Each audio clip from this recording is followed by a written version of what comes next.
Halo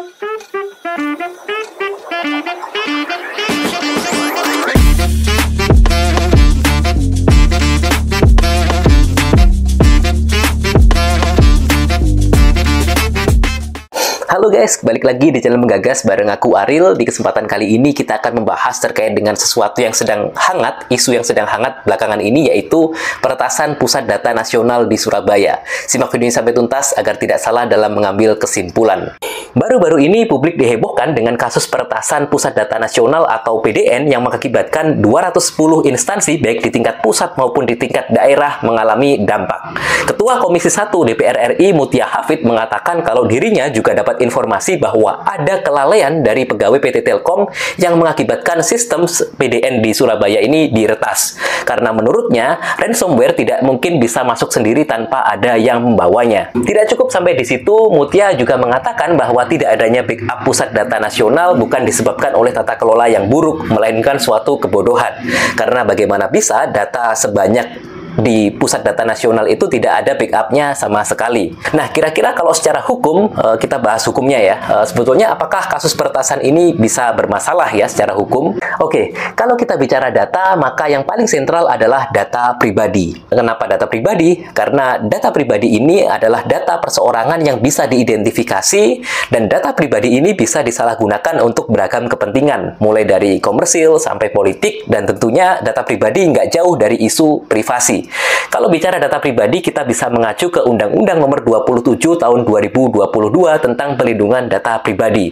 Di ketentuan pasal 1 ayat 4, badan publik, baik itu berupa eksekutif, legislatif, yudikatif, dan badan lain yang fungsi dan tugas pokoknya itu berkaitan dengan penyelenggaraan negara, itu masuk sebagai pengendali data pribadi yang melakukan kendali pemrosesan data pribadi. Dalam konteks ini, data pribadi kita dikumpulkan di PDN atau Pusat Data Nasional oleh instansi-instansi publik kan. Jadi ada kaitannya dengan data pribadi kita yang ada di PDN. Gimana kalau misalnya di kasus PDN ini terjadi kegagalan pelindungan data pribadi? Menurut pasal 46 Undang-Undang Pelindungan Data Pribadi, kalau terjadi kegagalan pelindungan data pribadi, pengendali data pribadi dalam hal ini adalah Kominfo dan juga instansi-instansi terkait itu wajib melakukan pemberitahuan secara tertulis paling lambat 3 kali 24 jam kepada subjek data pribadi.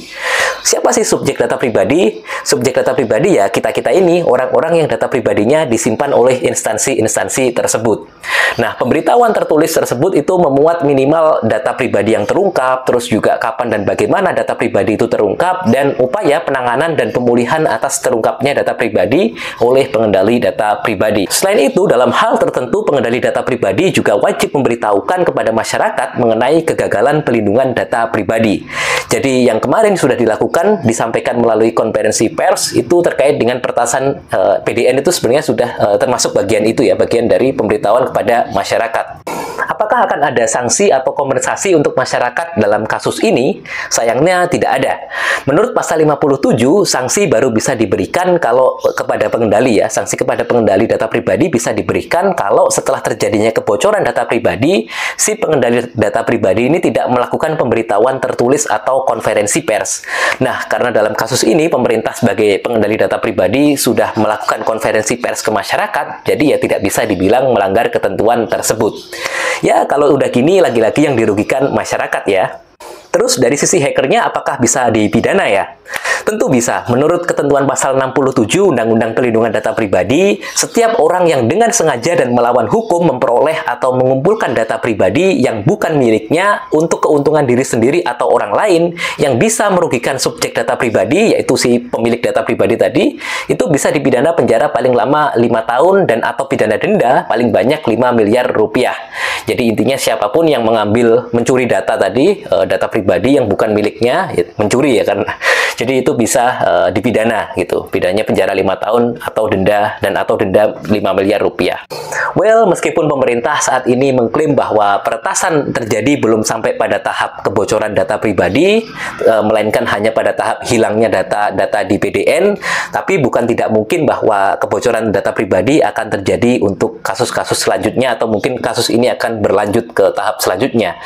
Apapun itu, dari kasus ini kita bisa mengambil pelajaran, kita bisa mengetahui mengetahui, membuka fenomena gunung es ya ini, bahwa sebenarnya di bawah permukaan yang tidak terekspos itu tentunya sangat rawan sekali data pribadi kita dicuri, data-data kita dibobol, lemahnya sistem ini adalah gambaran dari lemahnya sistem keamanan siber negara kita. Well, apa pendapat kalian? Tulis pendapat kalian di kolom komentar ya. Terima kasih sudah menyimak video ini sampai tuntas. Jangan lupa like, comment, and subscribe. Dengan menggagas kita semakin cerdas. See you!